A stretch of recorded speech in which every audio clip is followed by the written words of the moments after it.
Assalamualaikum warahmatullahi wabarakatuh. Bismillahirrahmanirrahim. Nahmaduka ya ghafuru ya syakuru. Mashalli wa sallim barik ala sayyidina maulana Muhammadin wa ala alihi wa sahbihi asma'in nama ba'd. Ya, niki ngaji ilmu dulu, nanti bagian terakhir ijazah. Bismillahirrahmanirrahim. Ini riwayatul Bukhari. Haddatsana Abdullah bin Yusuf, haddatsana Les, haddatsana Sa'id al-Maqburi an Nabi Hurairah radhiyallahu anhu qala an-nabiy sallallahu alaihi wasallam ma minal anbiya'i nabiyyun illa qad u'tiya minal ayat ma mithluhu amana alaihi al-bashar wa inna ma kana alladhi utituhu wahyan awhahu wa ilayya fa arju an akuna aktsarahum tabi'an yaumal qiyamah. Dados kita tahu semua nabi itu punya mukjizat. Ya, semua nabi itu punya apa? Mukjizat. Mukjizat itu hal yang luar biasa yang memastikan manusia itu tidak bisa menyainginya atau menandinginya. Dan rata-rata mukjizat nabi dulu itu fisik.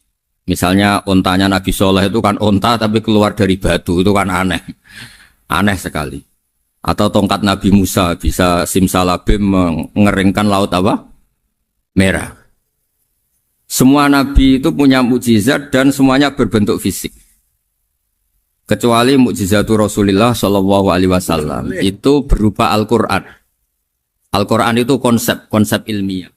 Terus kata Rasulullah sallallahu alaihi wasallam, tapi saya karena Quran itu justru berharap pengikutku besar dan sampai hari kiamat. Sekarang kita logika ya. Andaikan kamu punya tongkatnya Nabi Musa, kalau kamu suka uang, kepikirannya dijual apa dipakai? Kalau kamu suka uang, pakai. Kalau kamu ahli suudon itu pikirannya ndak, ini asli ndak. Karena yang melihat di Turki itu ya sebagian gitu. Kalau yang suka perdukunan itu bayangkan tuh miliknya. Mungkin dipakai ngakali orang atau apa, pokoknya bayangkan tuh miliknya. Kalau yang kolektor pikirannya itu nanti ini laku berapa? Tapi kalau peneliti mungkin pikirannya itu, ini asli apa enggak? Bukti aslinya apa? Repot lah. Lagi pula kalau kamu punya utang terus mau apa? Istri kamu marah mau apa? Kalau pakai tongkat. Nah, beda dengan mukjizatnya Quran, itu semuanya apa? Ilmiah. Orang yang sedang harmonis dengan istri bisa pakai ayat, di antara ayat-ayat Allah itu apa? Wa ja'ala bainakum mawaddatan. Nanti kalau ditakdir cerai, saya tidak menyarankan cerai. Kalau ditakdir cerai, itu masih dimotivasi sama Allah. Wa iya tafarraqa yughnillahu kullam min sa'ati. Jika suami istri itu cerai, jangan-jangan suaminya dapat istri lebih baik, istrinya nanti dapat suami lebih baik. Jadi yang masa lalunya dianggap prahara. Kan banyak orang suaminya meninggal ketika nikah lagi ditanya, kangen sama suami pertama, alhamdulillah ini lebih baik. Padahal suaminya yang meninggal itu berharap istrinya ini kangen. Ternyata dia sudah syukur dapat suami yang lebih baik. Jadi Quran itu menunggui kita. Ila yaumil qiyamah. Kita tidak bunuh diri. Itu ya barokahnya Quran. Karena problem apapun kita dinasihati apa sabar. Apa dinasihati sabar. Kan nggak mungkin kamu pegang tongkatnya Nabi Musa, punya masalah apa saja ngelihat tongkat. Bisa apa tongkat? Tapi kalau Quran kan nasihat. Solusi.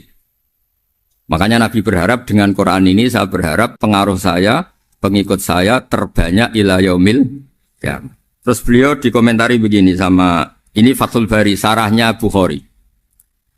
Al-muradu anna mu'jizatil anbiya inqaradat binkiradi a'sorihim.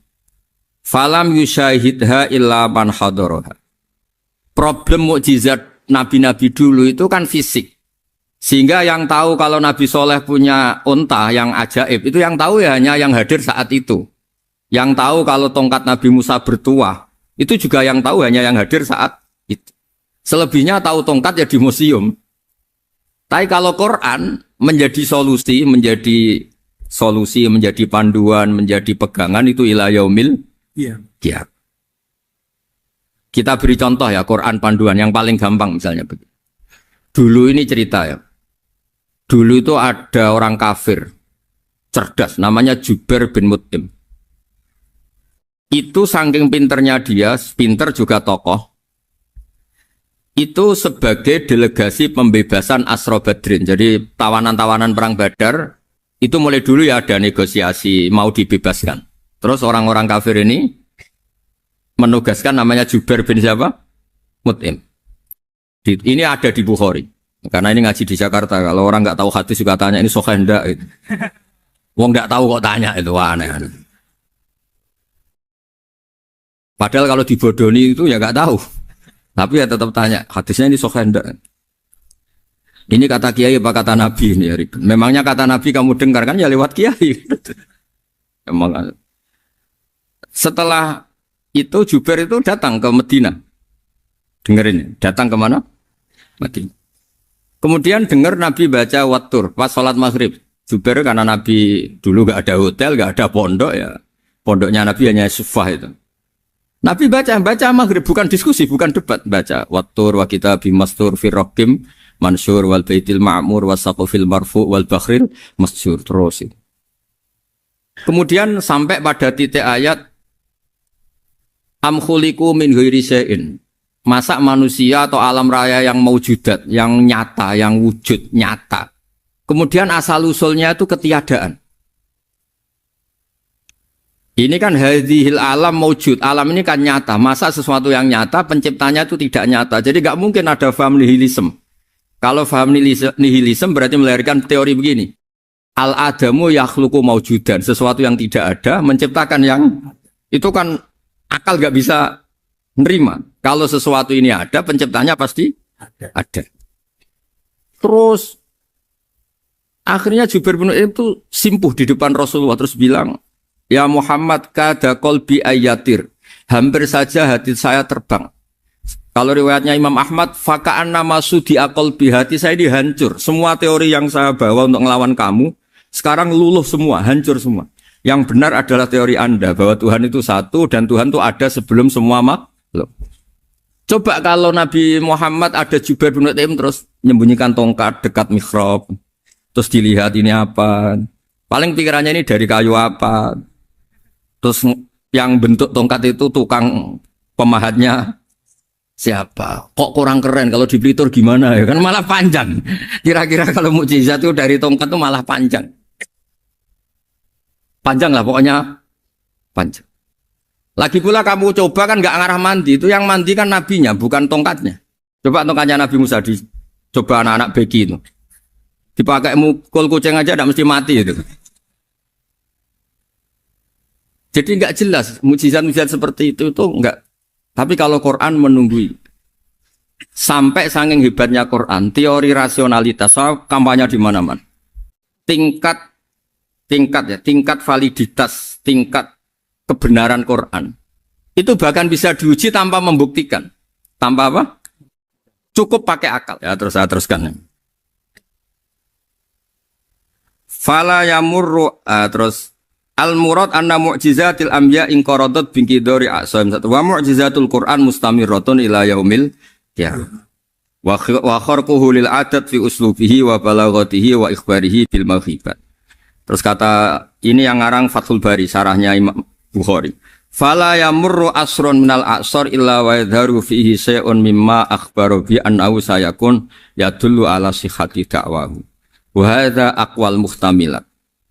Wa takmiluhu fil ladzi ba'da. Wa qilani ya. Anal al-makna anal mu'jizat al-madiyah kanat khissiyatan tusyahadu bil absar kana qoti soleh wa asa Musa. Mukjizatnya nabi-nabi dulu itu hanya penyembuh, hanya pelengkap, hanya nuruti keinginan mata. Seperti dahsyatnya apa? Laut Merah di sebelah apa dipukul sama tongkatnya Nabi siapa? Itu semuanya itu hanya memanjakan mata. Urusan mata. Terus wow itu. Tapi kalau mukjizatnya Nabi Muhammad itu berdasar akal. Maksudnya berdasar akal nih dengerin ya. Dengerin betul. Ketika Laut Merah terus tersibak kan wow itu keren kan? Terus kita bilang menyimpulkan, wah kita tidak akan mampu. Itu bodoh sekali kesimpulan kita tidak akan mampu. Meskipun bikin nyamuk Anda juga tidak mampu. Loh untuk memutuskan tidak mampu saja kok sampai pertunjukan seperti itu tuh laopo, cek goblok gitu.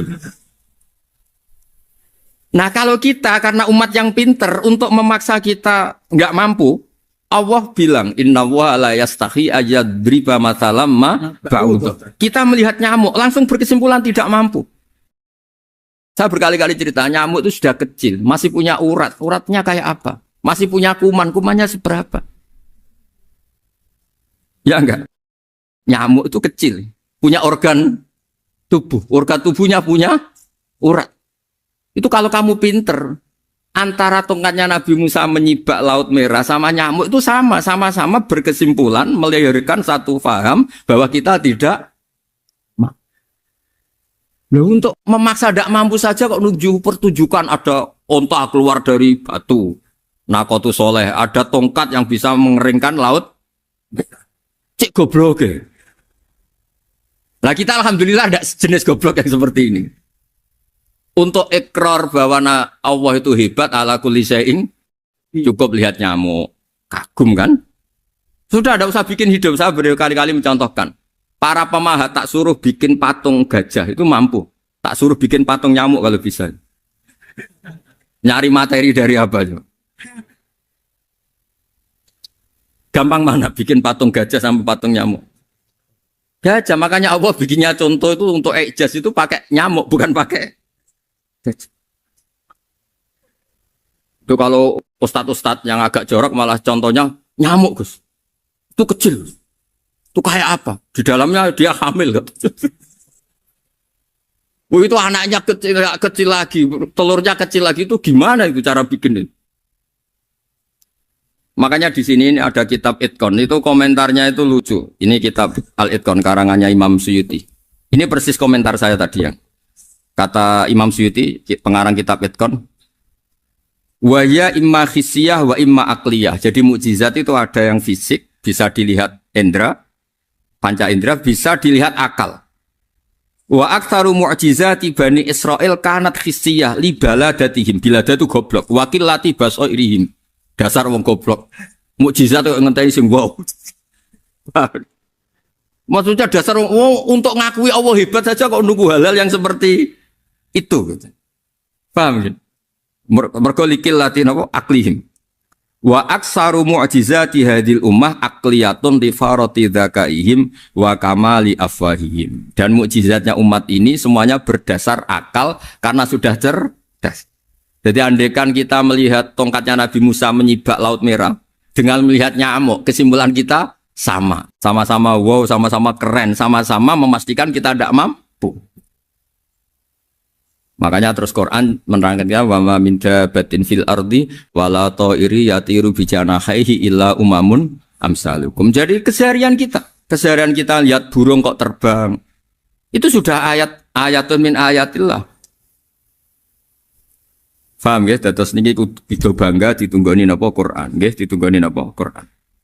Wa mu'jizatul Quran tusyahadu bil basirah fayakunu mayatabi'u li ajlihi aksar. Terus li annal ladzi yusyahadu bi aini ra'si yang qaridu bingkiradi musyahidi. Sesuatu yang tampilan dahsyatnya itu disaksikan mata, maka itu bisa habis. Era tongkat Nabi Musa seperti itu habis enggak?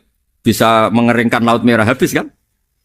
Tapi era mukjizatnya Quran ila yaumil qiyamah. Ya contoh sosial, saya kembali lagi ke sosial. Kamu punya teman awet atau punya istri awet, itu konsepnya ya wal kadhiminal ghaidh, agak gampang tersinggung. Coba kalau kamu setiap tersinggung putus, setiap tersinggung habis, kamu tidak punya teman, tidak punya istri. Sampai kita awet seperti ini, kalau kecewa ya wal kadhiminal ghaidh, ngempet. Termasuk saya ini, biasanya ngaji khusus terus baca gini ya kecewa.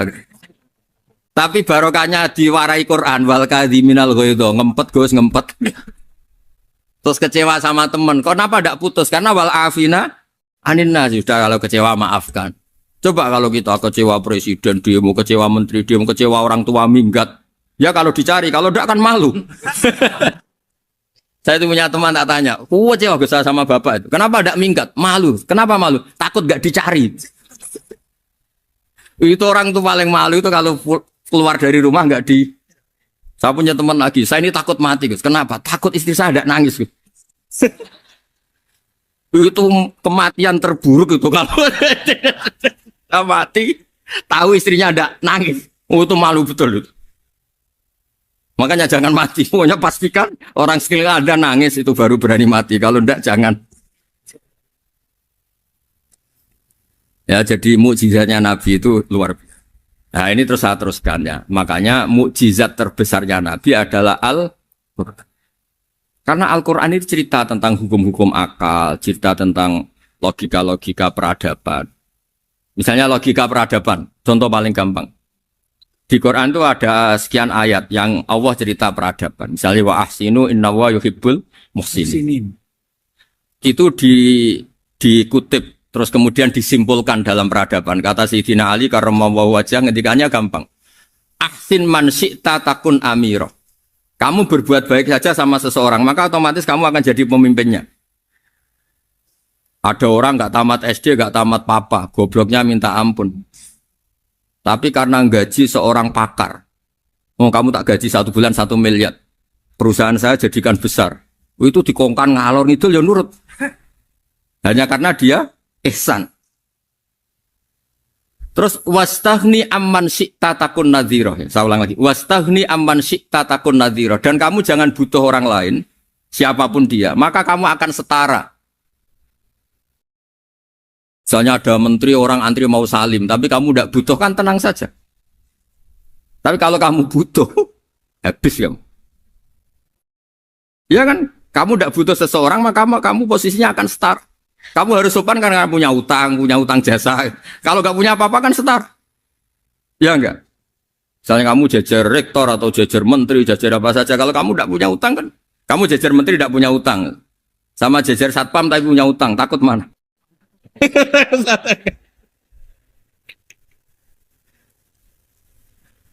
Kalau butuh itu mesti kalah kan? Ada pejabat misalnya nggak begitu cantik sama perempuan cantik yang kamu butuh ingin dicintai, takut mak. Padahal nggak jelas orang ini pangkatnya apa.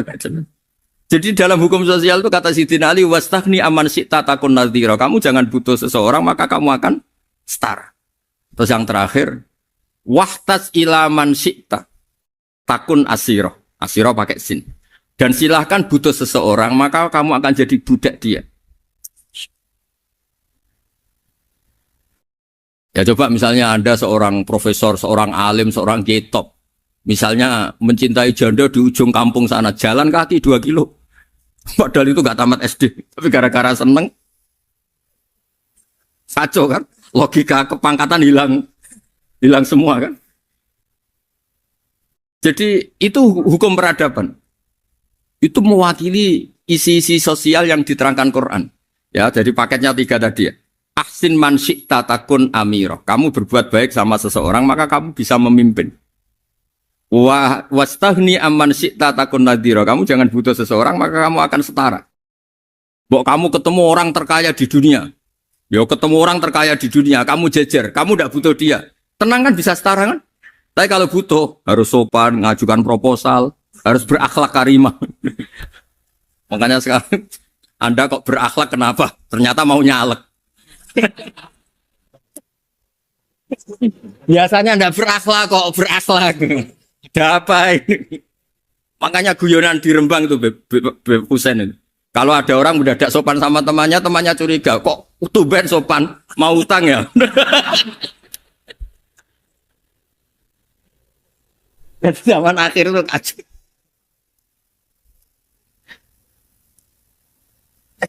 Ya di semua daerah gitu ya sama Pak Rektor ya.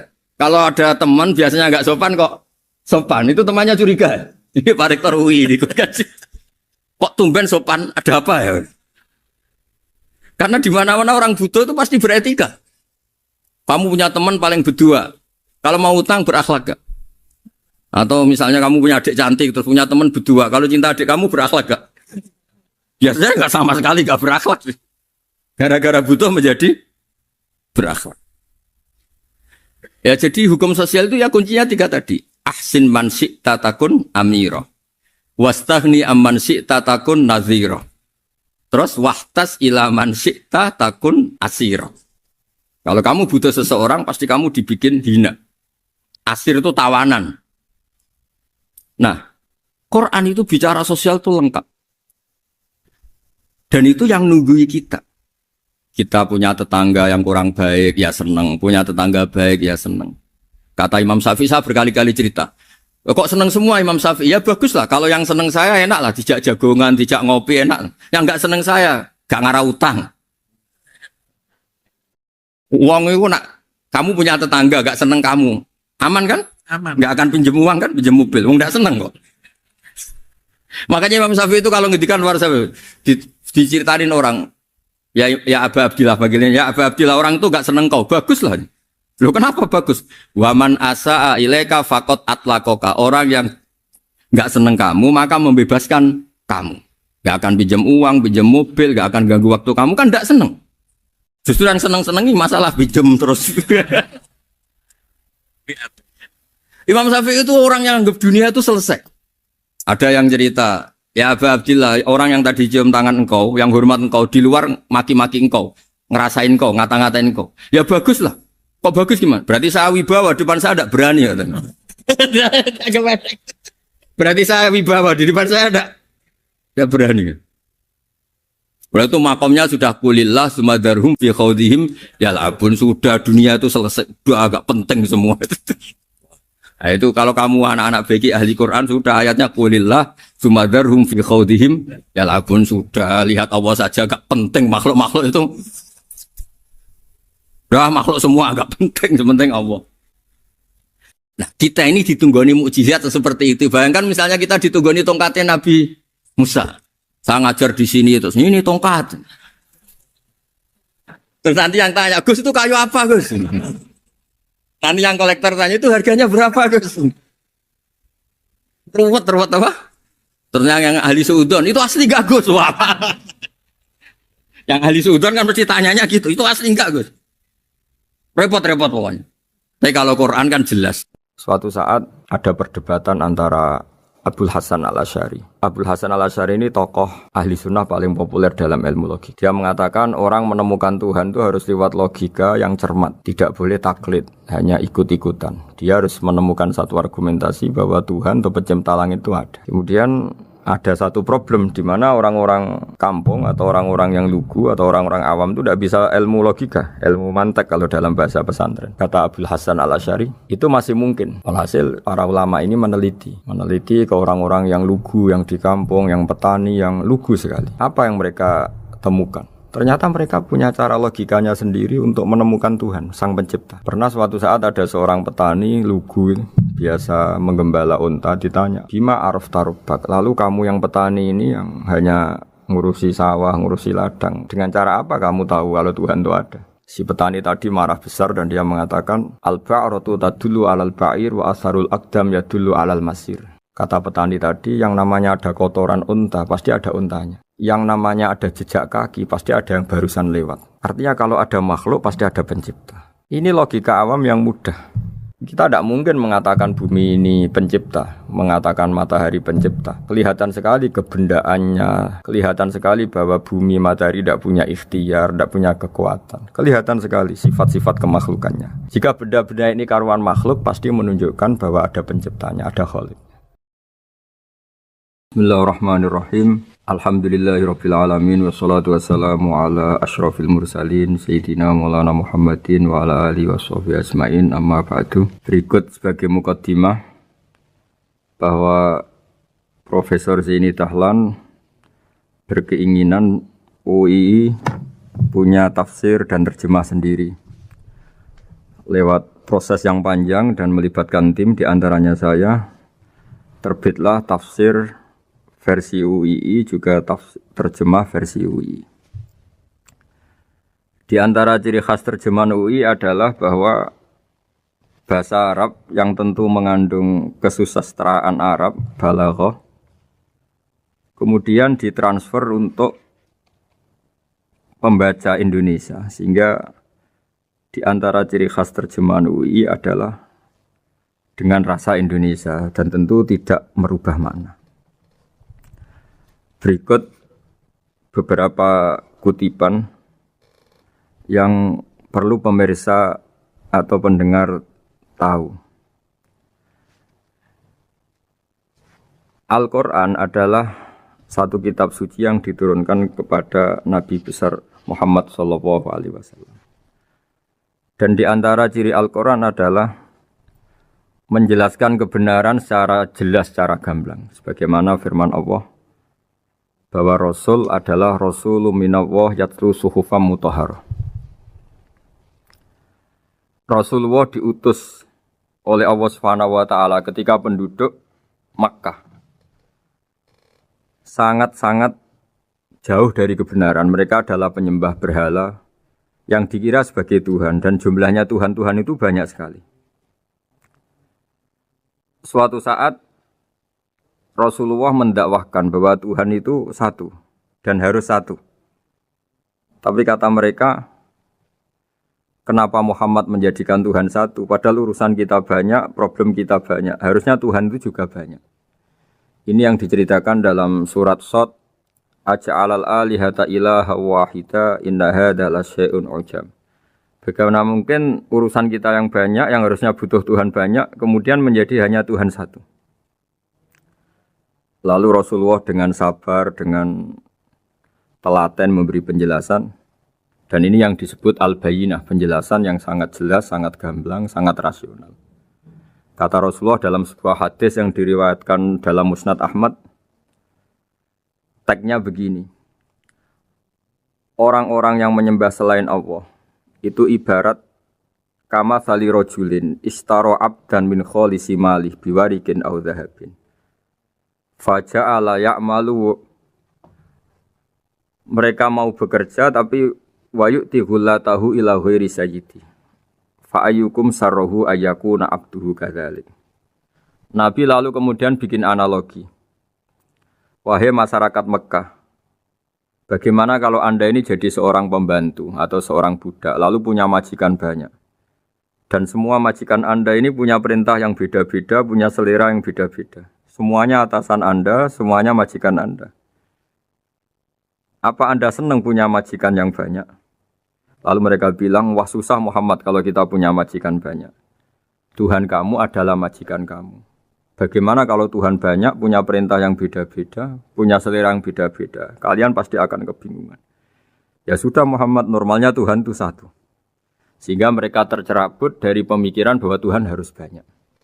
Ini yang dimaksud dalam surat Al-Bayyinah. Lam yakunil ladzina kafaru min ahlil kitab wal musyrikina munfakina hatta ta'tiyahumul bayyinah. Bahwa orang-orang kafir, baik kafir ahli kitab maupun kafir musyrik Mekah, mereka tidak pernah terlepas dari sifat kekafirannya, yaitu menuhankan banyak Tuhan, sampai datang sebuah bayinah. Bayinah itu argumentasi kebenaran yang begitu jelas. Setiap membawa kebenaran, argumentasinya meyakinkan. Itu siapa? Rasulun minallah yatslu suhufam mutahharah, yaitu Rasul yang membacakan lampiran-lampiran suci, yaitu Al-Quranul Karim.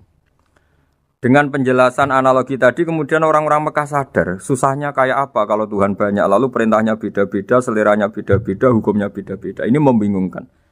Akhirnya mereka ngakui bahwa pentingnya logika tauhid. Nah ini yang Rasulullah ini benar-benar berstatus bayinah. Kemudian analogi betapa buruknya kita saat menyembah selain Tuhan. Lalu Rasulullah mencontohkan sebagaimana yang saya kutip tadi dari Musnad Ahmad. Misalnya Anda punya pembantu atau zaman dulu budak. Anda beli dari harta kamu, dari uang kamu. Kemudian budak ini kerja. Yang ngasih makan kamu, yang fasilitasi kamu, toko milik kamu, semua milik kamu. Kemudian dia kerja dan hasil dari kerjanya dia dikasihkan ke orang lain. Kamu senang tidak punya budak yang seperti itu, kata Rasulullah. Wah kita semua tidak senang Muhammad. Sama seperti itu. Kamu adalah bisa makan rezeki dari Allah. Kamu nempat di buminya Allah. Kamu minum dari air yang dibikin Allah. Kemudian Anda menyembah selain Allah. Itu aneh apa enggak? Menyembah zat yang tidak memberi rezeki kamu, yang tidak bikin bumi untuk kamu, yang tidak bikin langit untuk kamu, yang tidak bikin fasilitas air untuk kamu. Aneh enggak? Semenjak itu mereka berpikir betapa buruknya mereka menyembah berhala, menyembah arca, menyembah Yesus, menyembah macam-macam. Nah ini yang disebut Rasulullah adalah orang yang benar-benar bayinah. Ketika melontarkan kebenaran, benar-benar jelas sehingga diterima secara akal yang sehat. Karena semua akal yang sehat akan menerima agama ini disebut fitratallahi fatarna salihah. Bahwa agama ini agama fitrah. Orang yang normal, yang cara berpikir normal pasti menerima agama ini. UII dengan terjemahan ini dan dengan tafsir ini ingin memberi penjelasan simbol-simbol yang ada di beberapa surat. Di antara lagi yang di bab muamalat, betapa Rasulullah itu punya logika yang benar-benar mudah diterima. Dulu orang Arab dalam bab muamalat jual beli biasa menjual kurma masih kecil, masih belum jelas jadi kurma yang baik apa enggak. Kalau istilah orang Jawa masih pentil ini. Kalau bahasa Arab qobla buduwi solahiha. Calon buahnya itu belum pasti jadi buah. Kemudian masih bunga, masih apa sudah dijual. Dengan transaksi asumsi harga andekan sudah jadi kurma. Kalau dalam Jawa mungkin jual mangga sebelum tua masih pentil, masih kecil. Lalu kata Rasulullah, kamu jangan melakukan itu. Kenapa ya Rasulullah, padahal kita butuh uang? Kata Nabi, ara'aitum in mana'awahu as-samra fa bima yastakhillu ahadukum mala akhi. Bagaimana kalau buah-buah yang masih kecil itu kemudian berguguran karena satu musim atau karena apa? Lalu kamu mendapat uang itu atas nama apa?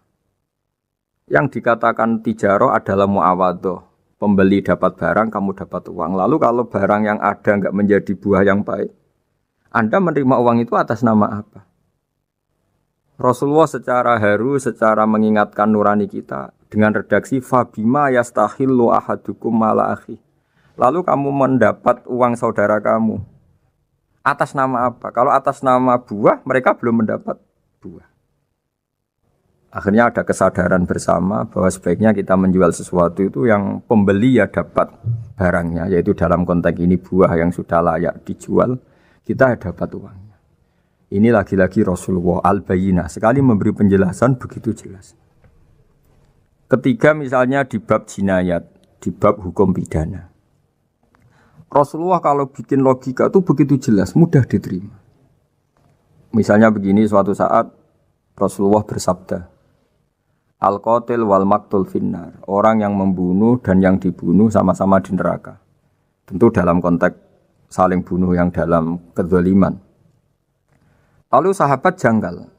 Ya Rasulullah, oke lah kalau pembunuh itu masuk neraka. Ini bagaimana mungkin yang dibunuh pun masuk neraka? Rasulullah dengan jelas, dengan bayinah, dengan hujjah, beliau menjawab, innahu kana harisan ala qatli sahibihi. Sebetulnya yang terbunuh pun mentalnya pembunuh, karena dia sangat juga ingin membunuh saudaranya. Nasibnya saja yang menjadikan dia terbunuh. Hanya sahabat tahu, oh ya ternyata maktul dalam konteks duel adalah mentalnya qatil juga. Sehingga karena mentalnya qatil, dia tetap di neraka. Meskipun prakteknya dia menjadi maktul yang terbunuh. Nah ini yang dimaksud oleh Allah, bahwa Rasulullah ini bisa menghilangkan tradisi kemusyrikan, bisa menjungkir balikkan, menghancurkan kemusyrikan, karena Rasulullah bisa menjelaskan secara detail hatta ta'tiyahumul bayyinah. Bayyinah adalah Rasulun minallah yatslu suhufam mutahharah. Jadi ini yang insya Allah sebagai kajian kita, bahwa kita butuh sekian penjelasan untuk mengenang dan membuktikan bahwa Rasulullah adalah benar-benar al-bayyinah. Dari sekian contoh tadi, pendengar bisa tahu betapa agama ini mudah diterima oleh akal. Sehingga di beberapa ayat disebut agama ini liqaumi ya'qilun, liqaumi yatafakkarun. Agama ini bagi kaum yang bisa berpikir, agama ini bagi kaum yang mau berangan-angan. Dulu untuk menghilangkan kemusyrikan dengan logika kafir Mekah bahwa urusan kita banyak, harus Tuhan banyak. Itu panjang sekali. Di antaranya ada ayat yang spesifik tentang itu. Daraballahu mathalan rajulan fihi syuraka mutasyakisuna wa rajulan salamal lirajul. Hal yastawiyani masalah. Allah membuat satu perumpamaan, yaitu di surat Daraballahu mathalan rajulan fihi syuraka di surat Zumar ayat 29. Allah membuat satu perumpamaan bagaimana andaikan Anda jadi seorang pembantu atau asisten. Lalu Anda punya majikan banyak yang seleranya beda-beda. Kemudian dibanding misalnya Anda jadi pembantu dengan satu majikan yang akhlaknya baik, komitmennya baik. Anda milih mana? Lalu orang-orang kafir Mekah menjawab, Muhammad tentu kita milih punya majikan satu yang baik. Kalau majikannya banyak kita jadi repot. Lalu mereka kata Rasulullah, ya sudah kalau gitu Tuhan kamu satu saja jangan banyak. Kalau banyak jadi repot. Terus mereka baru tersadar bahwa menuhankan Tuhan banyak itu salah dan resikonya lebih banyak. Ini disebut munfakina hatta ta'tiyahumul bayyinah. Mereka orang-orang musyrik enggak mau tercerabut dari akar kemusyrikannya sampai datang al-bayyinah. Sebuah bukti kebenaran yang begitu jelas, begitu nyata. Siapa kebenaran itu?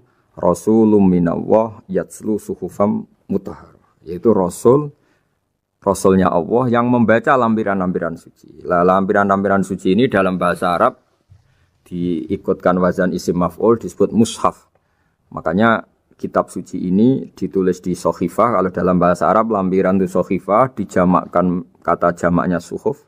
Kemudian ketika dicetak, dijilid disebut mushaf. Sehingga alhamdulillah UII Universitas Islam Indonesia punya mushaf, punya terjemahan, punya tafsir. Ini diharapkan kita sebagai ulama, sebagai dai, sebagai ustadz bisa warasatul anbiya. Karena kata Rasulullah ulama warasatul anbiya. Saya kira demikian supaya pemirsa tahu, pendengar tahu bahwa betapa pentingnya menjelaskan secara bayyinah. Ini penting sekali karena sekarang pikiran di dunia itu macam-macam dan kita butuh energi untuk mengungkap lagi intisari-intisari dari sesuatu yang digulirkan atau dibahas Al-Qur'anul Karim. Sehingga Al-Qur'an ini benar-benar jadi ibrah, jadi teladan bagi kita semua. Jangan sampai karena kita lupa mengkaji Al-Qur'an sehingga hukum-hukum Al-Qur'an menjadi mandek. Kita harus terus mensosialisasikan supaya Qur'an ini hidup. Caranya gimana? Masyarakat dirangsang supaya tahu al-bayyinah. Contoh yang terakhir sebelum menutup perjumpaan kali ini, misalnya dulu orang kafir Mekah itu janggal. Karena mereka juga punya kajian bahwa Nabi itu bersyarat harus turunan dari bangsa Israel. Karena semua Nabi itu pasti turunan Nabi Ibrahim. Yaitu Nabi Ibrahim punya anak yang bernama Ishak.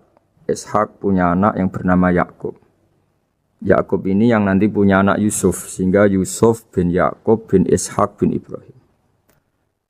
Ketika Nabi-Nabi ini hidup di Palestina, di Yerusalem, itu kayak jadi aturan bahwa Nabi itu harus turunan Bani Israel. Sehingga ketika orang-orang kafir Mekah dari kelompok ahli kitab, ketika Rasulullah Muhammad mendakwahkan diri sebagai Nabi, mereka janggal bagaimana mungkin Nabi dari orang Arab. Nabi itu harusnya orang Yerusalem atau orang Palestina. Kemudian Allah memberi penjelasan, fihi ayatum bayyinatum maqamu Ibrahim, bahwa Muhammad adalah turunan Ibrahim. Bukti nyata adalah di Mekah ada jejak kakinya Nabi Ibrahim, yaitu yang sekarang kita sebut maqam Ibrahim. Setelah dilacak-lacak ternyata mbah-mbahnya Rasulullah atau nenek moyang atau leluhur Rasulullah bernama Adnan. Adnan ini kata sejarah-sejarah disepakati wa Adnanu bila raibin intadzawil ulumin nasabiyah ila dzabihi Ismail nisbatuhu wa muntama. Bahwa Adnan ini tertulis secara sejarah lengkap bahwa dia turunan dari Nabi Ismail. Ismail adalah anak dari Nabi Ibrahim. Kemudian makom Ibrahim ini juga dibuktikan sekian sejarah bahwa Ibrahim pernah di situ.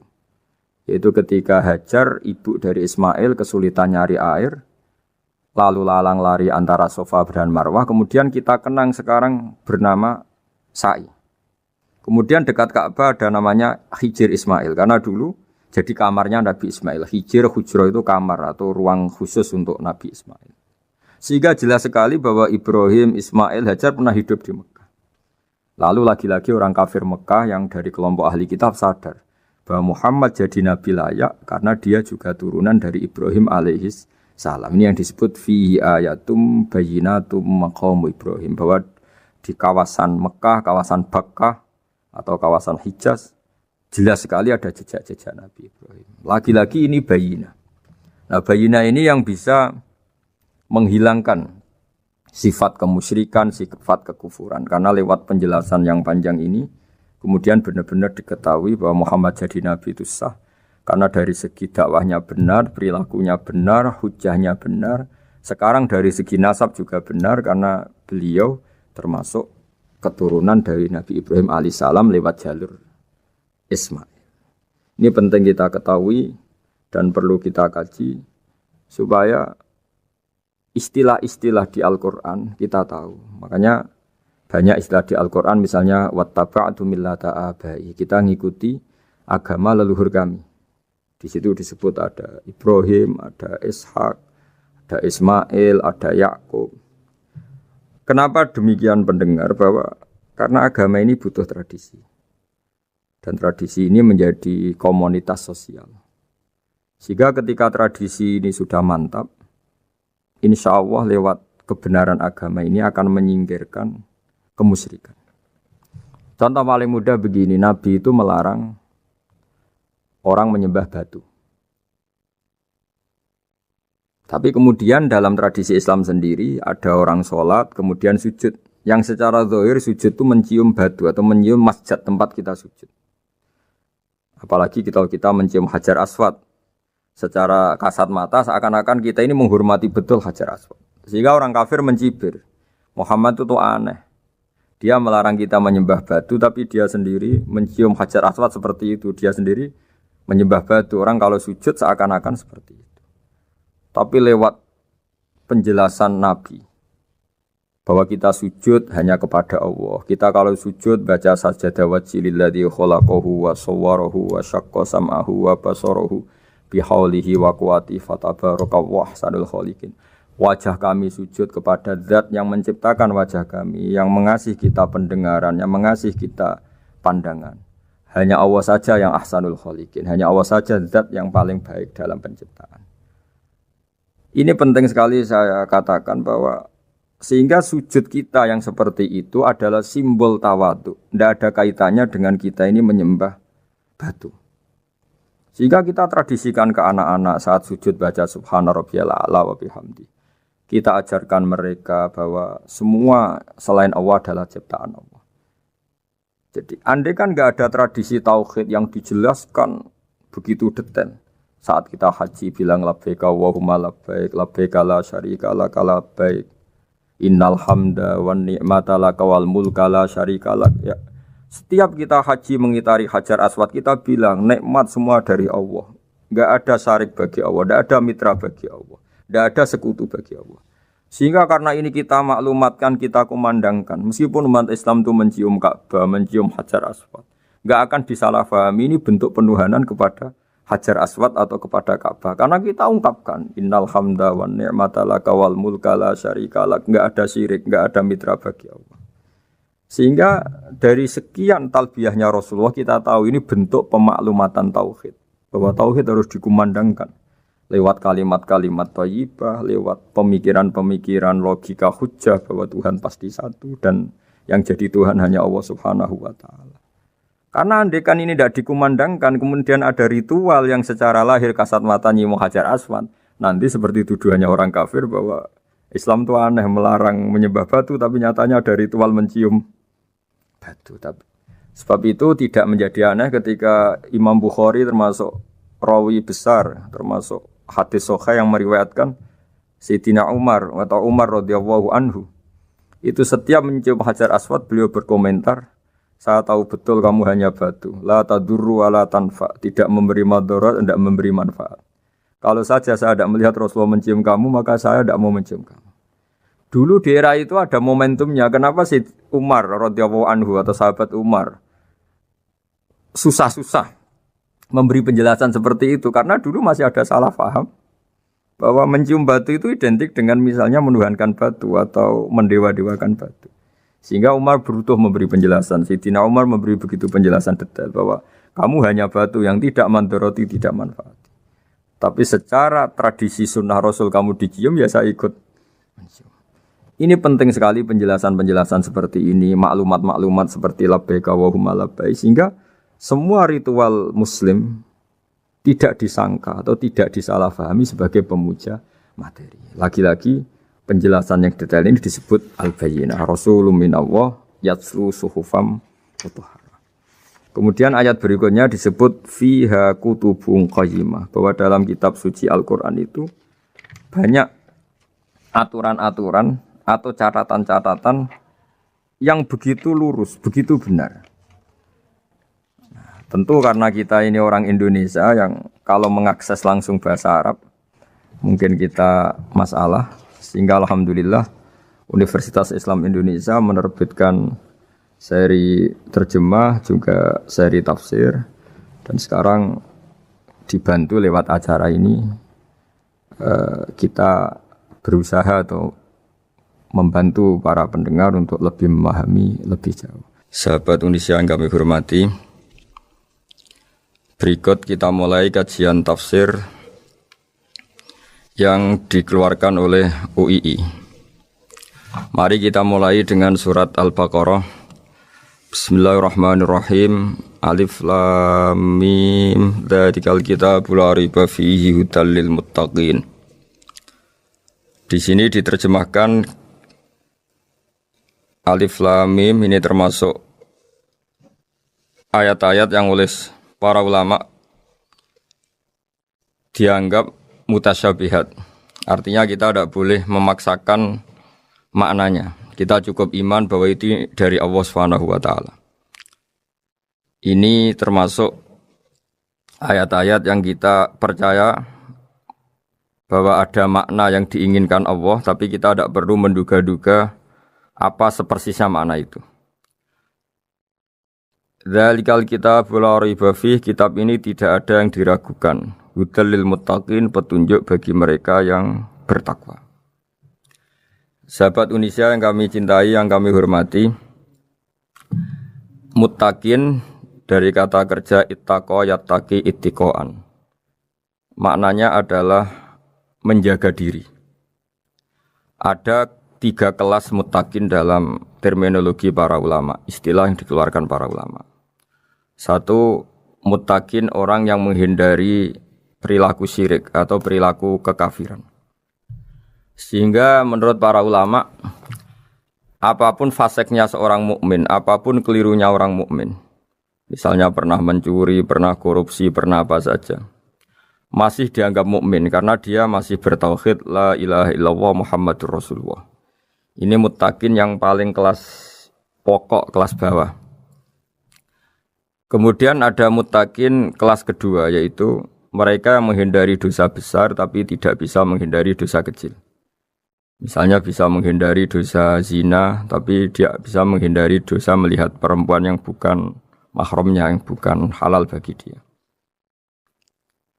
Ketiga muttaqin paling ideal, yaitu menghindari dosa besar, juga menghindari dosa kecil, bahkan menghindari sesuatu yang tidak penting. Ini yang dalam terminologi ulama disebut para wali atau para ulama, yaitu yang dalam ayat ala inna awliya Allahi la khaufun alaihim wa lahum yahzanun. Ini penting kami jelaskan kelas-kelas muttaqin supaya bahwa mukmin tidak pernah keluar dari status iman meskipun dia pernah melakukan satu kesalahan besar. Karena yang dikatakan mukmin adalah siapapun yang meyakini kebenaran risalah Muhammad. Risalah yang dibawa Muhammad berarti dia mukmin. Soal dia melakukan dosa atau apa saja itu menjadikan dia fasik tapi tidak keluar dari status mukmin. Ini yang dimaksud dalam sebuah hadis, man qala la ilaha illallah dakhalal jannah. Siapapun yang pernah melafadzkan la ilaha illallah iman, maka dia pasti nanti masuk surga. Kemudian ada beberapa pertanyaan dari para sahabat dengan masa lalu orang itu yang macam-macam, Nabi tetap menjawab meskipun dengan masa lalu yang macam-macam. Sebab itu perlu dikaji serius, sebagaimana ada yang ditafsir Sawi bahwa muttaqin itu dari kata kerja ittaqa yattaqi ittiqaan atau ittaqa yattaqi taqwan. Ini maknanya orang yang menjaga diri. Tentu menjaga diri ini ada yang kelas premium, kelas sempurna. Jadi sesuatu apa saja yang bahaya kita jaga, termasuk dosa kecil, melakukan hal yang tidak penting. Ada orang mukmin yang hanya bisa menjaga dari dosa kekafiran, dosa kemusyrikan. Ini pun dengan segala kesalahannya masih ada kemungkinan dimaafkan Allah. Karena Allah pernah berfirman, innallaha la yaghfiru ayyushraka bihi wa yaghfiru ma duna dzalika liman yasha. Allah tidak akan memaafkan dosa syirik, tapi Allah masih bisa memaafkan atau masih berkenan memaafkan dosa di luar syirik.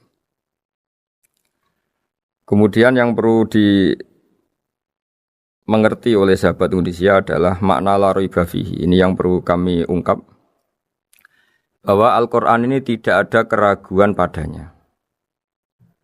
Tidak ada keraguan, ini yang mudah kita teliti karena kita orang Indonesia, mungkin rasa-rasa sastra Arab enggak kental. Mari kita teliti dari segi makna, karena makna ini rasa dan rasa itu universal. Begini misalnya, dulu orang-orang kafir Mekah karena mereka penyembah berhala, penyembah Tuhan-Tuhan yang banyak, itu memprotes. Mereka memanggil tentu masih Muhammad, belum ya Rasulullah. Muhammad, kamu mengajak ke Tuhan berapa? Rasulullah menjawab, ke Tuhan yang satu. Lalu mereka bertanya, Muhammad, urusan kita ini banyak, problem kita banyak. Tuhan banyak saja tidak bisa menyelesaikan, apalagi satu Tuhan. Ini yang diceritakan dalam sebagian ayat disebut, Aja'alal alihata ilaha wahida inna hadza lasyai'un ujab. Bagaimana mungkin Tuhan itu satu? Harusnya Tuhan itu banyak karena urusan kita banyak. Lalu Rasulullah dengan bimbingan Tuhan, bimbingan Allah mendatangi mereka, kemudian Nabi menjelaskan, Tuhan itu adalah ketua kalian, Tuhan itu adalah pimpinan kalian. Bagaimana kalau Anda jadi pembantu, kemudian punya majikan banyak, punya penguasa banyak, punya tuan banyak, kemudian semua tuan-tuan Anda ini memerintahkan Anda dengan perintah yang beda-beda. Apa kalian mau punya majikan atau pimpinan yang banyak? Mereka menjawab, tidak Muhammad. Terus mereka akhirnya sadar bahwa problem Tuhan banyak itu tentu lebih sulit, lebih problem, karena nanti perintahnya beda-beda, keinginannya beda-beda. Mereka akhirnya tersadarkan bahwa sebaiknya atau seharusnya memang Tuhan itu satu. Jadi Rasulullah SAW menjelaskan logika bertauhid itu dengan sekian variasi, dengan sekian logika. Kemudian Nabi kedua juga menjelaskan logika kompetisi. Kata Nabi yang karena bimbingan Allah diberi satu pengertian. Andai kan Tuhan itu 2 atau 3, kemudian berebut dalam tahta arsy atau tahta yang di alam raya ini, sebagaimana lazimnya para penguasa, maka pasti ada yang menang, ada yang kalah. Dan yang kalah tentu gak layak sebagai Tuhan. Ini yang disebut wala ala ba'duhum ala ba'd. Tentu kalau Tuhan itu banyak, mereka akan berkompetisi, akan bertarung. Dan pasti pemenangnya ya satu, karena memang layak jadi Tuhan tetap satu. Sadarlah bahwa orang-orang kafir Quraisy, orang-orang kafir saat itu sadar pentingnya bertauhid. Ketiga, Nabi juga menjelaskan tauhid secara ilmu logika. Begini para pendengar. Kalau dalam teori ilmu tauhid yang agak jelimet dijelaskan begini. Jika ada 2 Tuhan, maka alam raya ini enggak menjadi alam. Logikanya adalah 2 Tuhan ini bisa kamu katakan sama-sama kuat. Ketika sama-sama kuat kemudian ingin menciptakan langit, yang satu ingin menciptakan bumi, yang satu menolak menciptakan bumi misalnya, atau yang satu ingin menciptakan langit, yang satu menolak ingin menciptakan langit. Kemudian ternyata bumi ini terbukti wujud. Logika awam adalah yang berhasil menciptakan bumi berarti Tuhan, yang gagal atau kudrohnya gagal, kemampuannya gagal tidak bisa menciptakan bumi, gagal menjadi Tuhan. Ini logika awam. Logika ini pun kita terima. Tapi kalau menurut logika ahli tauhid, ahli pakar-pakar logika, cara berpandangan begini. Ketika Anda mengatakan ada 2 Tuhan yang sama-sama kuat, kemudian terbukti yang satu mampu menciptakan bumi, yang satu tidak. Bahasa Anda mengatakan sama-sama kuat ini sudah batal dari awalnya, karena terbukti bahasa Anda salah, sama-sama kuat ternyata yang satu tidak mampu. Sehingga dalam pikiran orang-orang ahli tauhid mengatakan, membayangkan Tuhan saja itu enggak kebayang, karena turunan kata ini pasti selalu salah. Karena tadi misalnya dikatakan Andai kan ada dua Tuhan, kemudian yang satu mampu menciptakan bumi, yang satu tidak. Padahal Anda tadi bilang sama-sama kuat, ternyata terbukti yang satu tidak kuat. Berarti kata Anda sama-sama kuat ini salah. Ini pula yang diajarkan Rasulullah lewat bimbingan Allah, lewat wahyunya yang disebut Kulau kana fihi ma alihatun illallahu la fasadata. Karena kalau ada dua Tuhan, pasti kamu sifati sama-sama kuat. Ternyata sifat sama-sama kuat ini batal demi hukum, karena ternyata yang satu tidak mampu menciptakan bumi.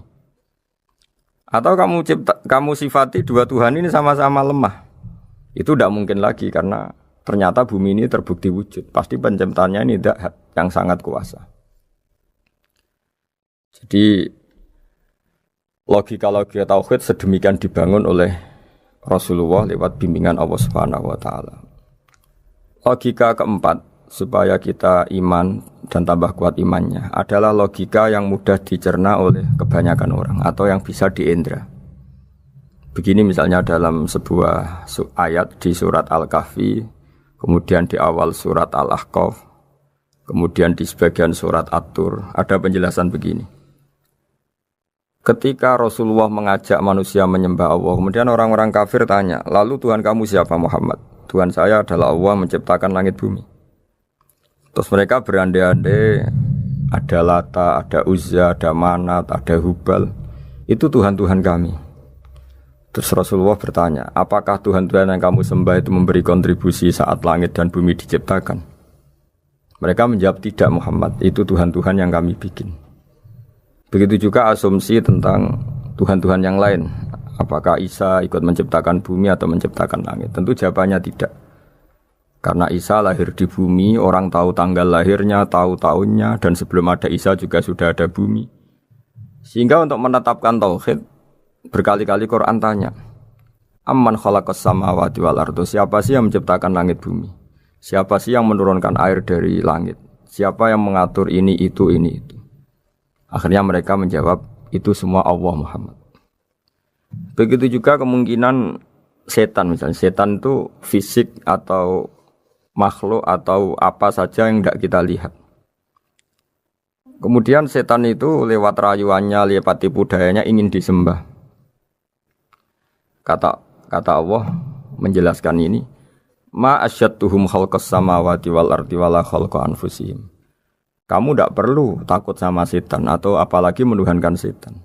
Setan itu tidak yang punya reputasi menciptakan langit dan bumi. Bahkan setan tidak bisa menciptakan dirinya sendiri. Ini menjadi pengetahuan bagi kita betapa bagi pakar-pakar tauhid, ahli tauhid, ketika setan nyatanya diusir dari surga, itu pun versi mereka. Versi mereka pun mengatakan seperti kita bahwa setan itu diusir dari surga dan ya keluar dari surga. Kalau setan itu Tuhan, tentu diusir gak mau karena di surga itu nikmat. Ketika setan diusir dari surga ya keluar, dia juga jadi makhluk yang hina dina. Berarti dia tidak punya kekuasaan bahkan pada dirinya sendiri. Dipaksa keluar dari surga ya keluar, dipaksa menjadi ahli neraka ya jadi ahli neraka, dipaksa jadi apa saja juga dia akan jadi seperti yang dipaksakan. Ini menunjukkan bahwa setan adalah tahta kudratillah, tahta qahrillah, tahta satwatillah, bahwa setan pun dalam kendali kekuasaan Allah. Makanya Allah mengatakan kamu tidak usah menyembah setan, tidak usah nurut sama setan. Setan itu lemah sekali. Karena faktanya dia tidak bisa memaksakan keinginannya. Ini yang oleh Allah disebut dalam firman-Nya inna kaida syaitani kana dhaifa. Setan itu lemah sekali. Ini perlu saya sampaikan ke para pendengar Unisia bahwa bertauhid itu ada sekian logika. Logika kelima adalah logika orang awam. Awam sekali. Suatu saat ada perdebatan antara Abul Hasan al-Asy'ari.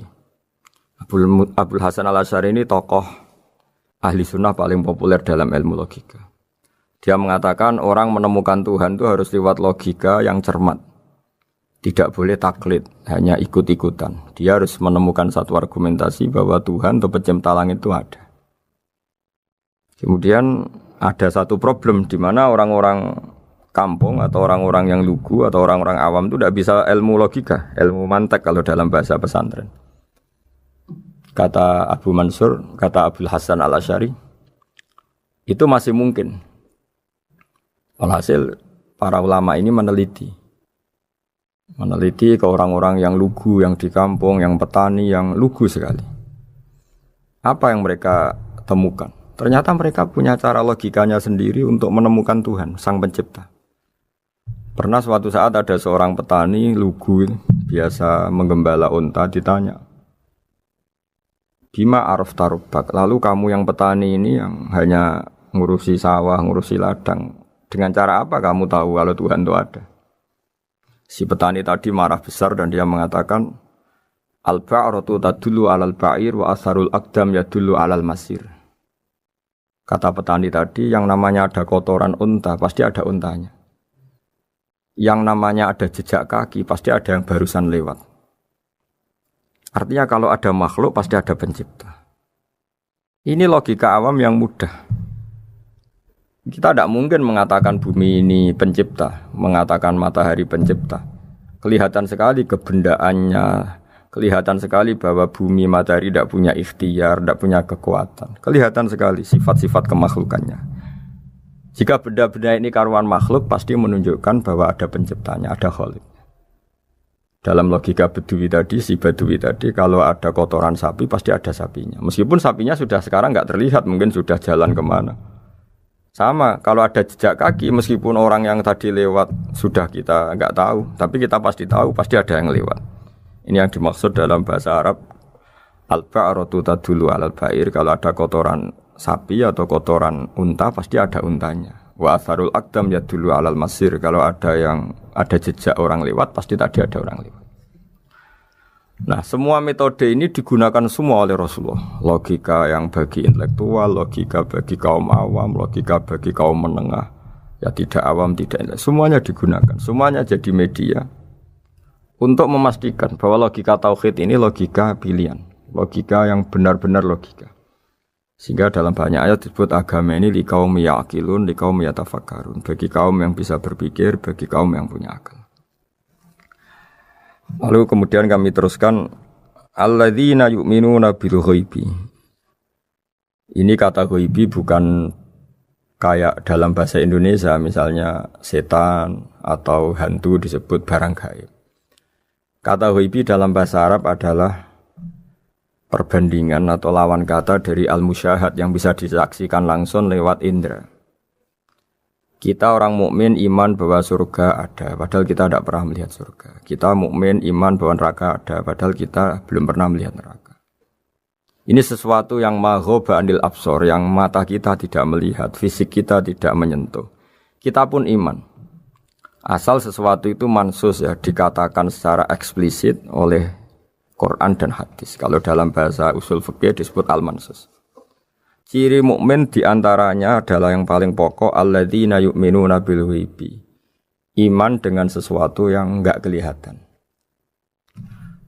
Lalu kemudian para ulama cara pandang beda-beda. Bedanya bukan karena mereka bertentangan enggak, tapi ini menurut kelas rasa yang berbeda-beda. Bagi orang-orang sufi, Allah itu tidak bisa dikatakan al-ghaib, sesuatu yang enggak kelihatan. Karena Allah itu begitu jelas, az-zahir. Kata orang sufi, Allah itu zahir. Begitu juga dalam Asmaul Husna disebut Allah itu az-zahir. Begitu jelas. Karena orang yang akalnya mapan, hatinya mapan, melihat satu lemari yang bagus, pasti langsung mensifati bahwa pembuatnya adalah orang yang hebat. Orang yang melihat mobil mewah atau pesawat yang canggih, pasti kepikiran pertama adalah pasti pembuatnya canggih. Sehingga eksistensi pembuat pesawat itu adalah orang hebat, itu langsung tertanam ketika melihat pesawat itu hebat. Bagaimana mungkin seseorang ragu akan kehebatan pembuat pesawat ketika melihat detail-detail pesawat? Pasti langsung kepikiran kalau pembuatnya itu hebat. Memutuskan bahwa pembuat pesawat hebat itu tidak harus ketemu yang membuat, juga tidak harus melihat. Tapi akal kita pasti meyakini pembuatnya itu hebat. Berarti keputusan menyimpulkan bahwa pembuatnya hebat adalah az-zahir begitu jelas. Begitu juga langit dan bumi, matahari semuanya tertata rapi. Air dengan fungsi manfaat yang sebegitu hebat, oksigen, semua tanaman, buah-buahan. Meskipun kita tidak pernah melihat Tuhan, tapi akal kita, nurani kita pasti berkeyakinan dan tahu betul pasti pembuatnya itu zat yang super hebat, super bijaksana. Sehingga dalam kategori ini Allah tidak bisa dikatakan sesuatu yang enggak tersentuh, yang enggak terjangkau. Allah itu adz-dzahir begitu jelas. Sehingga di antara Asmaul Husna disebut adz-dzahir. Sebab itu saya menganjurkan, atau saya punya saran bahwa alladzina yu'minuna bil ghaibi itu contoh paling mudah itu kayak surga, kayak neraka. Kalau Allah sendiri itu adz-dzahir, mudah diketahui. Karena tadi orang yang melihat pesawat canggih pasti saat itu juga berkeyakinan dan itu pasti benar, pasti pembuatnya juga canggih. Nah, di sini disebut alam raya ini ayat, semuanya itu bukti kekuasaan Allah. Dalam syair-syair orang sufi masyhur sekali itu wa fi kulli syai'in lahu ayatun yadullu ala annahul wahidu. Setiap sesuatu kejadian di alam raya adalah bukti keesaan Allah, bukti eksistensi Allah Subhanahu wa taala. Sehingga dalam satu kisah, normalnya orang itu paling tahu itu dengan dirinya sendiri. Karena dia adalah dia. Tapi kalau Imam Sibawayh, seorang pakar nahwu, mengatakan a'raful ma'arif Allah. Di alam raya ini yang paling mudah dikenali itu ya Allah, pencipta. Karena andai kan kita sendirian di hutan, kemudian kita mulai punya akal, kita mungkin tidak tahu diri kita ini siapa. Tapi setidaknya kita langsung menyimpulkan bahwa kita tidak bisa menciptakan diri kita sendiri. Ketika kita berkesimpulan tidak bisa menciptakan diri kita sendiri, pasti kita terus berkesimpulan ada di luar kita yang menciptakan kita. Nah, sebab itu kenapa sifat mencipta ini yang pertama kali dikenalkan oleh Allah kepada nabinya untuk dikenalkan kepada umatnya. Yaitu disebut Iqra bismi rabbikal ladzi khalaq. Muhammad, bacalah dengan nama Tuhanmu. Sifat Tuhan yang paling mudah dikenali oleh siapapun adalah sifat pencipta. Karena ketika seseorang yakin dia lahir sudah ada bumi, dia lahir sudah ada langit, dia pasti akan tahu bahwa dia ada penciptanya. Sehingga paling mudah mensifati Allah atau mensifati Tuhan adalah bismi rabbikal ladzi khalaq.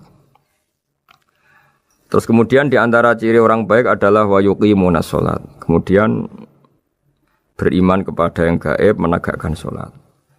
Kata menegakkan adalah dari kata menjaga aturan-aturan atau sesuai aturan-aturan salat. Kita tahu dalam salat ini ada beberapa syarat yang harus dipenuhi. Misalnya harus wudu, harus suci di tempat yang suci. Terus ada syarat-syarat dalam internal sholat, dia harus baca Fatihah, harus tumakninah, macam-macam. Itu eksistensi definisi sholat. Kemudian kata berdiri juga diartikan para ulama, eksistensi sholat harus diketahui secara publik, secara sosial. Karena sesuatu itu punya eksistensi kalau jadi konsensus atau diakui oleh publik. Di sini agama mewajibkan sholat jamaah. Kata banyak ulama, jamaah itu fardu kifayah, bahkan ada yang mengatakan fardu ain. Harus dijalankan orang banyak secara massal dan harus di tempat yang terbuka. Sehingga kata para ahli fikih, andaikan ada orang jamaah di dalam rumah tidak diketahui oleh banyak orang, belum mencukupi atau belum menggugurkan kewajiban jamaah. Sehingga eksistensi sholat harus diketahui secara publik. Sehingga dulu Rasulullah itu kalau sholat ya di masjid dan masjidnya terbuka. Sampai sekarang kita pun menyaksikan semua umat Islam kalau sholat di masjid yang terbuka. Sehingga dunia non-muslim pun tahu bahwa dalam Islam ada ritual, ya, ada ibadah yang bernama sholat. Hikmah kedua dengan cara terbuka seperti ini, sholat itu menjadi gak pernah rubah mulai zaman Nabi sampai kiamat. Dengan tradisi jamaah berarti kaifiyah atau cara sholat ini permanen. Bapak kita sholat ya seperti itu, imam seperti itu, anak cucu kita akan meniru kita ya seperti itu. Sehingga nggak ada varian-varian yang hanya berdasar subjektivitas musolli yang sholat. Taruh saja kita misalnya jadi seorang sufi yang baru takut sama Allah atau baru usul kalau dalam bahasa sufi. Kemudian kita sholat sendiri di rumah, mungkin dengan gaya menangis, terseduh-seduh, macam-macam. Ini tentu tidak baik sebagai standar sholat. Begitu juga ada anak atau pedagang yang kesusu atau tergesa-gesa, kemudian sholat hanya sekian, 2 menit, 1 menit. Ini juga agak baik. Meskipun itu boleh dilakukan individu-individu, tapi kalau dalam sholat jamaah, orang harus manut imam, dan ada standarnya, misalnya tumakninah itu biqadri subhanallah, jadi ada ukurannya. Ini penting saya utarakan bahwa hikmah jamaah itu bukan sekedar dapat pahala 27 kalau sendiri, dapat pahala satu itu enggak. Tapi ini menjaga eksistensi sholat supaya ya seperti ini terus sampai kiamat. Sehingga orang Indonesia atau orang Afrika, orang mana saja, itu ketika haji atau ketika saling berkunjung di negara lain, itu enggak akan kaget dengan cara-cara sholatnya, karena seluruh dunia kaifiyahnya caranya sama. Ini semua barokah dari jamaah. Maka Rasulullah itu enggak banyak ngendikan tentang caranya sholat, beliau hanya ngendikan shollu kama ra'aitumuni usolli. Sudahlah kamu pokoknya makmum saya. Nanti caranya kamu sholat sama seperti saya seperti ini. Sehingga kata menegakkan sholat adalah bisa kita tegakkan kalau kita aparat negara ya bikin-bikin aturan supaya eksistensi sholat enggak terganggu.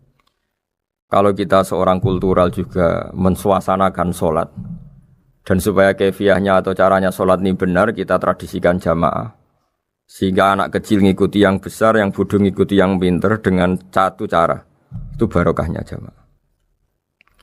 Sehingga wayuqimuna sholat itu sholat kita dirikan baik secara personal dengan cara-cara tumak nina kita suci di tempat yang suci maupun kita tegakkan, kita maklumatkan, kita jadikan konsensus bahwa sholat ya seperti ini. Sehingga ada khayal-khayal lagi dalam Islam. Misalnya nyuwun sewu ada aliran yang mengatakan, ya kalau Tuhan itu kan enggak bebas arah, bebas tempat. Terus dulu pernah ada orang sesat sholat sampai 4 rakaat 4 arah, alasannya Tuhan itu tanpa arah. Enggak akan terjadi seperti itu. Karena ijma'nya umat Islam, konsensus umat Islam akan menolak faham yang seperti itu. Jadi saya mohon sekali ini pentingnya jamaah. Dengan jamaah maka caranya sholat, cara meyakini madhab kiblat dan sebagainya terjaga ila yaumil kiamah sampai hari kiamat. Terus sifatnya orang mukmin lagi wa mimma razaqnahum yunfikun dan menafkahkan sebagian rezeki yang kami berikan. Ya ini termasuk zakat, sedekah. Jadi ada sebuah riwayat mengatakan inna fil mali haqqon. Harta itu ada haknya yaitu zakat. Tapi ada juga saran inna fil mali haqqon siwa zakat, di luar keharusan zakat juga ada hak-hak kita untuk memberikan sebagian rezeki kita. Taruh saja misalnya saya punya uang 10 juta. Secara nisab zakat belum sampai 1 nisab karena 1 nisab itu sama dengan nilai 84 gram emas. Itu kalau diuangkan kalau 500 ribu ya sekitar 42 juta. Tapi kita sebelum punya 1 nisab pun tetap ada keharusan mengeluarkan sebagian. Yaitu tentu dalam fikih kita wajib mengeluarkan uang untuk anak kita, untuk istri kita. Itu yang wajib-wajib. Kemudian ada sosial, kita nyumbang masjid, nyumbang yatim piatu macam-macam. Sehingga kata para ulama ciri utama mukmin diantaranya adalah melakukan zakat, baik zakat yang fardu maupun zakat yang sunat. Karena kata zakat itu dimaknai fardu sebetulnya definisi para ahli fikih untuk membedakan zakat yang wajib dengan sedekah. Tapi sebetulnya zaman dulu enggak ada seperti itu. Zakat itu maknanya bersihkan harta. Sedekah dari kata sedekah bukti benarnya iman. Jadi sedekah dari kata dari kosakata sedekah yasduqu sidqon, sesuatu yang membuktikan kita loyal itu disebut sedekah. Kita nikah mas kawin di bahasa Arab kan sodak, dari kata sodako juga. Kita bukti iman, loyal, kita sodako. Bukti bahwa kita teman akrab disebut sidik atau sodik. Kalau dalam bahasa Arab teman namanya juga sodik karena cara bertemanan secara benar, secara loyal. Sehingga wa mimma razaqnahum yunfikun ini ya memasukkan zakat yang dalam terminologi fikih yaitu zakat yang zakat al-wajibah atau zakat yang dengan makna lughat yaitu ya artinya asal membersihkan harta kita entah lewat zakat, sedekah, hadiah kepada orang-orang yang kita hormati semuanya juga masuk dalam definisi zakat atau wa mimma razaqnahum yunfikun. Kemudian sifat terakhir dari orang muttaqin adalah walladzina yu'minuna bima unzila ilaika wa ma unzila min qablika bil akhirati hum yuqinun ulaika ala hudam mir rabbihim wa ulaika humul muflihun. Di sini diterjemah mereka yang beriman kepada kitab yang kami turunkan kepadamu dan yang diturunkan sebelum kamu. Ini kata yang diturunkan sebelum kamu penting sekali karena ciri utama Nabi adalah dia tidak pernah beda dengan nabi sebelumnya. Karena kebenaran tauhid pasti tunggal. Nabi-nabi dulu pasti mengajarkan tauhid, hanya menyembah Allah. Enggak mungkin nabi berikutnya kemudian bikin ajaran baru dalam tauhid. Sehingga andaikan semua kitab Injil, Taurat itu masih versi yang orisinil, pasti enggak ada yang beda dengan Quran. Karena ciri utama kebenaran adalah iman dengan Quran dan iman kepada kitab yang diturunkan sebelum Al-Quran. Wabil akhirati hum yuqinun, mereka juga yakin akan datangnya hari akhir. Itu bisa disebut yaumul ba'ats. Terus ketika semua kriteria itu terpenuhi, baru ulaika ala hudam mir rabbihim wa ulaika humul muflihun. Mereka itulah yang berada pada petunjuk Allah dan merekalah orang-orang yang berbahagia. Para pendengar sahabat Indonesia, semoga kajian ini bermanfaat. Dan ini mulai ayat 1 sampai 5 dalam surat Al-Baqarah, yaitu surat yang dalam tartibnya mushaf nomor 2 setelah Fatihah. Jadi kalau dalam ulumul Quran disebut ada surat yang berdasar nuzulul Quran, yaitu surat Iqra, kemudian Muddatsir. Ada urutan surat yang berdasar tartibul mushaf, yaitu yang kita punyai sekarang, yaitu Fatihah, terus Baqarah dan seterusnya. Dan urutan-urutan ini pun sesuai petunjuk Rasulullah SAW. Saya kira demikian. Mohon maaf atas semua kesalahan. Wassalamualaikum warahmatullahi wabarakatuh.